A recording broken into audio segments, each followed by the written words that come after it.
अस्सलाम वालेकुम नाज़रीन मोहतरम, मैं फारूक हूँ और आपने फेसबुक और यूट्यूब चैनल उमर स्पीक्स देख रहे हैं। जनाब, आज अगेन इंतहाई मायूस कुन खबर है और वो जो 6 जज साहिबान ने एक ख़त लिखा था, अब उनकी मुअत्तली की खबरें हैं जिनके अंदर जस्टिस बाबर सत्तार भी हैं। इस सारे मामले के अंदर दूसरी बड़ी खबर क्या है? वो खबर यह है कि जनाब आप एक 75 साल बुजुर्ग रिटायर्ड जज इनकी खबर लेंगे और कमीशन को हेड करेंगे। उनका नाम सामने आ चुका है। 75 साल रिटायर्ड जज अब जनाब इन 6 हाजिर सर्विस जज साहिबान को इंसाफ दिलाएंगे। ये सारे मामला क्या है? सबसे पहले वो जो मुअत्तली की खबर है, कहां से आई, किसने ब्रेक की और आगे अब होने क्या वाला है। और इस सारे मामले के अंदर एक हुकूमती ऑफिशियल है कह लें, एक ऑफिसर कह लें, उन्होंने खबर ब्रेक की अपने करीबी एक मीडिया ज़राए से और बताया कि जनाब हम तो मौका तलाश कर रहे थे इन 6 जज साहिबान के बारे में, इसमें हमसे मुराद वो समझ लें। और वो मौका तलाश कर रहे थे कि इनके खिलाफ कोई एक्शन लिया जाए, क्योंकि ये खत का मामला था, ये बहुत देर से चल रहा है। ये जनाब ये जो चीफ जस्टिस पाकिस्तान काजी फायद ईसा के इल्म में भी लाया गया था और ये इस्लामाबाद हाई कोर्ट के चीफ जस्टिस आमिर फारूक के इल्म में भी लाया गया था और फिर चीफ जस्टिस काजी फायद ईसा ने फिर मना भी किया था कि ऐसी हरकत ना करना, लेकिन उन्होंने ये खत लिखा है। तो उस मामले में अब कहा जा रहा है कि ये 6 के 6 जज साहिबान पार्शली सस्पेंड होंगे। ये कमीशन इनको पार्शली सस्पेंड करेगा, इन्हें मौका चाहिए था। और उससे बढ़कर अब क्या होगा जनाब, ये अब 6 जज साहिबान कभी भी इमरान खान या पाकिस्तान तहरीक इंसाफ से मुतल्लिका कोई भी केस नहीं सुन सकेंगे। इससे मुतल्लिक खबर दूं आपको कि इससे पहले सुप्रीम कोर्ट के 5 रुकनी बेंच ने यह फैसला दिया था कि मौजूदा चीफ जस्टिस काजी फायद ईसा पाकिस्तान तहरीक इंसाफ और इमरान खान से मुतल्लिका कोई किसी किस्म का केस नहीं सुनेंगे, क्योंकि आपको याद होगा कि पाकिस्तान तहरीक इंसाफ और इमरान खान के ज़माने में रेफरेंस दायर किया गया था। तो ये मामला सामने आए कि कल को अगर चीफ जस्टिस बनते हैं काजी फायद ईसा और बन चुके हैं तो कोई मामला खराब ना हो अगर वो किसी सुनते हैं इमरान खान के पाकिस्तान तहरीक इंसाफ के। लेकिन अब खबर जो सामने आई है, न सिर्फ मुअत्तल होंगे बल्कि पाकिस्तान तहरीक इंसाफ के कोई केसेस इमरान खान के नहीं सुनेंगे।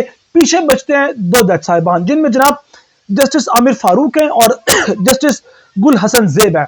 जस्टिस आमिर फारूक के बारे में कल जो प्रेस कॉन्फ्रेंस हुई पाकिस्तान तहरीक इंसाफ की कानूनी टीम की, उसमें रऊफ हसन साहब ने टाउट कहा जस्टिस आमिर फारूक को कि वो टाउट हैं। तो अब जबकि इस्तीफे का मुतालबा भी किया गया है काजी फायद ईसा से मुतल्लिक और जस्टिस आमिर फारूक का इस्तीफा ही मांगा गया पाकिस्तान तहरीक इंसाफ की जानिब से, तो अगर अब 2 जजेस जो बचे हैं आमिर फारूक साहब और गुल हसन ज़ेब, इनमें से अगर आमिर फारूक काफ़ी केसेस सुनते हैं पाकिस्तान तहरीक इंसाफ के, तो ये मामला क्या बनेगा? ये अहम तरीन बात है इस सारे मामले में। फिर जनाब अब सिर्फ यही नहीं, अब बड़ी दूसरी खबर की 75 साल रिटायर्ड जज हैं, उनका नाम है तसद्दुक हुसैन जिलानी। ये जनाब मामू हैं जलील अब्बास जिलानी के। जलील अब्बास जिलानी कौन है? वो जो निगरान सेटअप था उसके अंदर वजीर खारजा थे। और ये किन की तरफ से आए थे? और इस वक्त भी वजीर खारजा जो डमी वजीर खारजा है ना इसहाक डार, उनके ऊपर वो होंगे जलील अब्बास जिलानी। और जलील अब्बास जिलानी निगरान सेटअप में किसकी तरफ से आए थे और इस सेटअप में जनाब मोहसिन नकवी के साथ किस तरफ से आए हैं वो सबको पता है। और उनके मामू यानी कि तसद्दुक हुसैन जिलानी को इस कमीशन का हेड बनाया गया। 75 साल हैं, यक रुकनी कमीशन है, एक अकेले वो किस तरह मामला को संभालेंगे। और फिर यही नहीं, अब बढ़कर एक और बड़ी खबर है कि जजिस खत पर जो कमीशन तश्कील किया गया है TORs, वो जनाब शहबाज काबीना ने मंजूर कर लिए हैं। अंदाजा करें कि सहूलत लेने वाले ये शहबाज शरीफ और सहूलत देने वाले काजी फायद ईसा, और ये सारा का सारा केस बनता ही जनाब इस मामले में है कि किस तरह पाकिस्तान तहरीक इंसाफ को नीचे लाया गया, अदलिया को प्रेशराइज करके और नून लीग को सहूलत कारी की गई। और उसमें अब मुजरिम ही तय कर चुके हैं कि TORs क्या होंगे।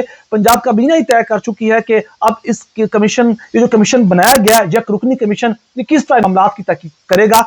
और इस मामले में ये जो शहबाज शरीफ की काबीना है उसने एग्जीक्यूटिव की मुदाखलत का इल्जाम नामुनासिब करार दिया। वो जो कह रहे थे, अब जनाब इनके अपने जो सहाफ़ी हैं, इनके दीगर राइट साइड या लेफ्ट विंग वाले सहाफ़ी हैं, वो सब कह रहे हैं कि जनाब काजी फायद ईसा का जनाब शहबाज शरीफ से मिलना, मुल्क के एग्जीक्यूटिव के साथ मिलना, उनसे बातचीत करना, इस मामले को डिस्कस करना बनता ही नहीं था। और अब शहबाज शरीफ की काबीना ने यानी कि एग्जीक्यूटिव की मुदाखलत यानी कि शहबाज शरीफ की और काजी फायद ईसा की मुलाकात पर जो इल्जामात लगाए थे उन्हें नामुनासिब करार दिया है। और एलामिया जारी किया गया है कि वफाकी काबीना ने इंक्वायरी कमीशन के TORs की भी मंजूरी दे दी है। खुद ही यानी कि मुजरिम फैसला कर रहा है कि मुझे क्या सजा मिलेगी।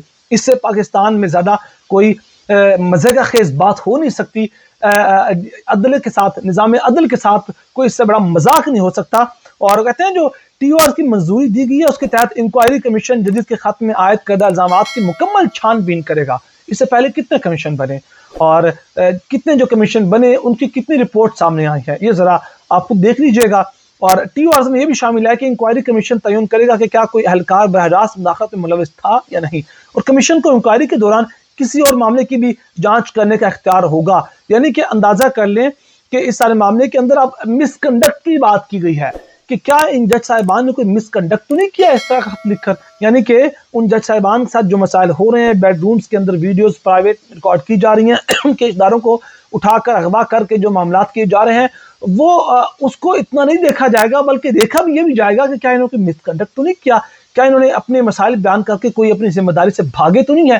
اس طرح کی چیزیں اب سامنے آ رہی ہیں. اور پھر جناب اب وہ جو 9 مئی والا کیس تھا اس میں 51 ملزمان کو 51 ملزمان کو جناب ATC یعنی کہ جو دہشت گردی کی عدالت ہوتی ہے 5 سال کی جو ہے قید وہ جو سزا سنا دی گئی ہے. اور اس طرح دہشت گردی کی عدالت کی جج نتاشا نسیم نے گجرانوالہ سینٹرل جیل میں کیس کی سماعت کی اور اس سارے معاملے کے اندر انہوں نے 5 سال کی قید سنائی ہے 51 ملزمان کو. اور اس سارے معاملے میں اب وہ چیزیں وہ الگ سے ملٹری کورٹس الگ ہیں، انہوں نے الگ سزائیں سنانی ہیں. تو یہ بڑا ٹائم سینسٹیو ہے کہ جب یہ سزائیں سنائی گئی ہیں اور شاید ایک میسج بھی ہو کہ اب تو یہ معاملات آگے جائیں گے اور بڑھیں گے. اور پھر آخر میں خبر کہ جناب ایک ٹویٹ کی تھی امیر عباس نے اور دیگر کافی صحافیوں نے کہ جو ماشاءاللہ ہمارے وزیر خزانہ ہیں جناب اورنگزیب، ان کو جو کمیٹی آف کامن انٹرسٹ بنائی گئی ہے اس میں ڈالا گیا اور نکال دیا گیا، بلکہ پاکستان کے وزیر خارجہ اسحاق ڈار کو اس میں انٹرسٹ دی گئی ہے.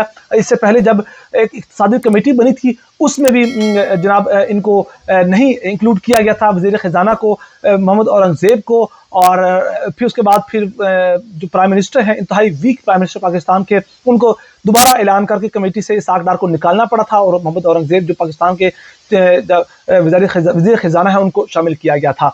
تو اس وقت یہ بھی خبریں ہیں کہ پھڈا پڑ گیا اسٹیبلشمنٹ میں اور شہباز شریف میں، اور شہباز شریف سے کہا جا رہا ہے کہ جناب آپ اپنی کوئی رٹ ظاہر کریں. آپ نے ارسا کے جناب وہ چیئرمین جب تعینات کیے تھے تو اس پیپلز پارٹی کے ساتھ پھڈا ہو گیا تو وہاں سے بیک آؤٹ کرنا پڑا، بیک فٹ پہ جانا پڑا. یہاں پہ اقتصادی کمیٹی میں بھی پی ایم کو بیک فٹ پہ جانا پڑا. اور اب جب کہ ان کو کہا گیا کہ جناب اپنے بھی کوئی وقت پیدا کریں، کوئی آپ دکھائیں کہ آپ پرائم منسٹر ہیں، تو پھر جب جو کمیٹی آف کامن انٹرسٹ ہے اس میں جناب وزیر خارجہ کا کمیٹی آف کامن انٹرسٹ سے کیا تعلق، ان کو شامل کیا گیا، بلکہ اور جبکہ جناب جو پاکستان کے وزیر خزانہ ان کو اس میں شامل نہیں کیا گیا. تو یہ پھڈا پڑنا شروع ہو چکا ہے، یہ معاملات شروع ہو چکے ہیں.